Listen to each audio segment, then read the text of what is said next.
समझदारी। इस कहानी में दिखाया गया है कि किस तरह से बुजुर्गों को घर का बोझ समझा जाता है और एक बहू की समझदारी भी दिखाई गई है।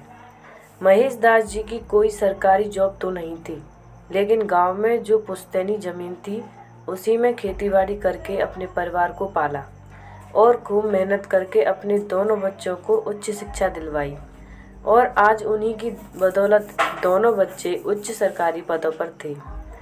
पर और सरकारी नौकरी लगने के कारण उनकी शादी भी बहुत जल्दी अच्छे घरों में संपन्न हो चुकी थी। समय बीतने के साथ दोनों के बच्चे भी हो जाते हैं और अब दोनों बेटे अपने बच्चों के भविष्य के लिए शहर में जाकर बसने का निर्णय करते हैं और पिता महेश दास जी से इस बारे में बात करते हैं।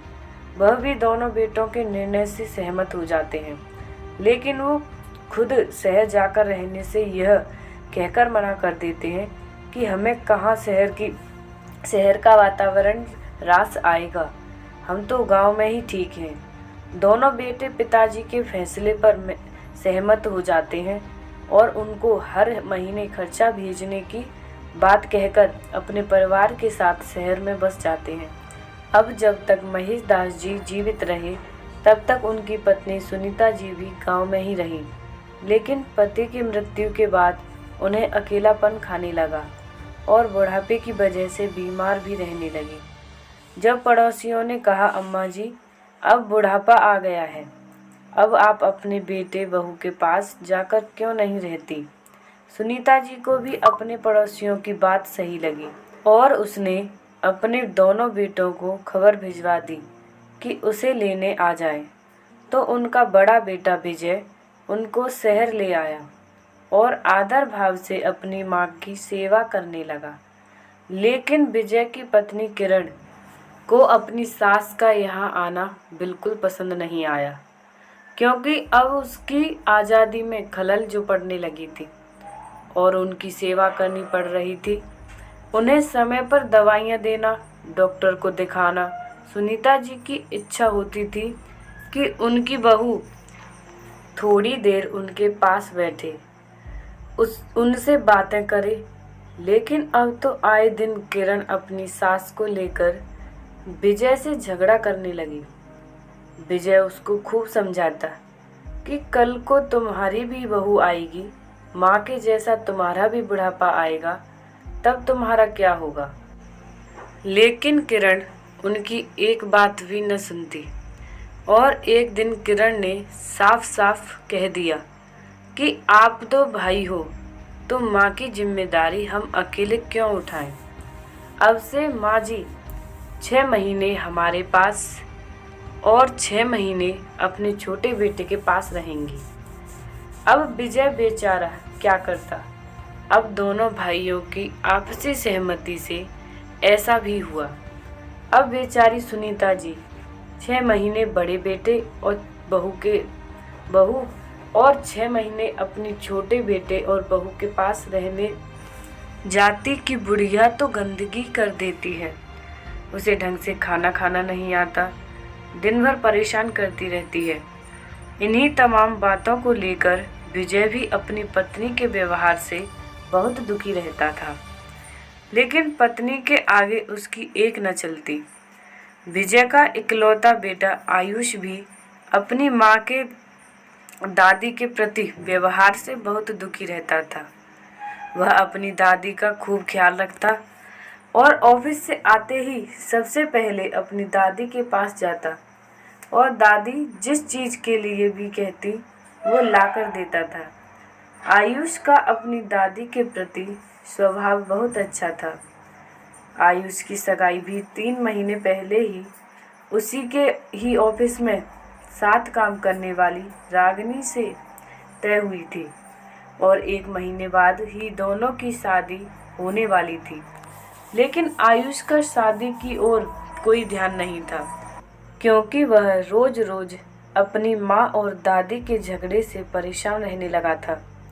1 महीने बाद जैसे ही शादी की तारीख नज़दीक आती है तो किरण अपनी सास को यह कहकर किसी वृद्धा आश्रम में भेज देती है कि बाद में बुला लेगी।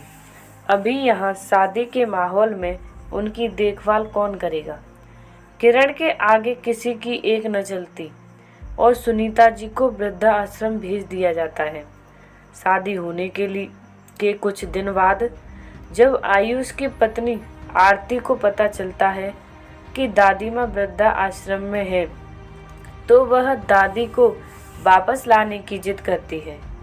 जब किरण को ये पता चलता है कि बहू दादी को वापस घर लाने के लिए कह रही है, तो वह बहुत गुस्सा होती है और अपने से कहती है कि कल की आई बहू अब हमें सिखाएगी कि हमें क्या करना चाहिए और क्या नहीं। यह बात सुनकर आरती को बहुत गुस्सा आ जाता है।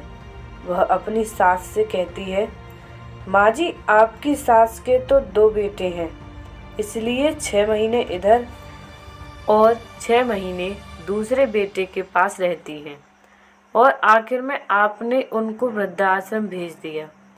पर आप यह तो सोचो, आपका तो एक ही बेटा है। आप 6 महीने तो यहाँ रह लोगी, बाकी के 6 महीने कहाँ रहोगी। आपको तो शायद हमेशा के लिए ही वृद्धाश्रम में रहना पड़े। बहू की यह बात सुनकर किरण एकदम अवाक सी रह गई। अब एक शब्द भी किरण के मुंह से नहीं निकल रहा था। पास खड़े विजय जी मंद मंद मुस्करा रहे थे कि जो मैं इतने दिनों से अपनी पत्नी को समझाने की कोशिश कर रहा था, वह बात तो मेरी बहू ने आते ही समझा दी। दूसरे दिन ही आयुष दादी को वृद्धाश्रम से ले आया और दादी जैसे ही गाड़ी से नीचे उतरी तो किरण दादी के पास जाकर रोने लगी और अपने किए की माफ़ी मांगने लगी। तो सुनीता जी ने कहा, अरे बहू, तुम्हें अपने किए का पछतावा है तो यही तुम्हारी माफ़ी है। सुनीता जी ने अपनी बहू किरण को गले लगा लिया और अपने पोते की पत्नी आरती के सिर पर हाथ रखते हुए कहा कि तुम सच में घर की लक्ष्मी हो। तुम्हारे माँ बाप ने तुम्हें बहुत अच्छे संस्कार दिए हैं कि तुमने आज अपनी समझदारी से मेरी बहू का मन भी बदल दिया। और यह कहकर सुनीता जी ने आरती को गले लगा लिया। तभी आयुष हंसते हुए कहता है, अरे दादी, आप तो मुझे भूल ही गई। तो सुनीता जी कहती हैं, आजा, तू भी आजा, तू तो मेरा लाडला बेटा है।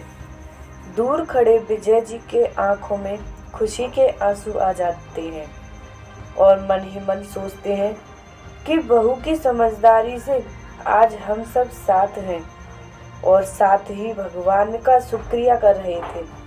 समझदारी कहानी जीवन की सच्चाई को दर्शाती है कि हम जो भी कर्म करते हैं, ईश्वर हमें वही वापस दोगुना कर लौटा देता है। और घर के एक सदस्य की समझदारी से पूरा परिवार खुशहाल हो जाता है। अगर हम बच्चों से अपेक्षा करते हैं कि वो बुढ़ापे में हमारी सेवा करें, तो हमें भी अपने माँ बाप की अपेक्षाओं को पूरा करना चाहिए। धन्यवाद।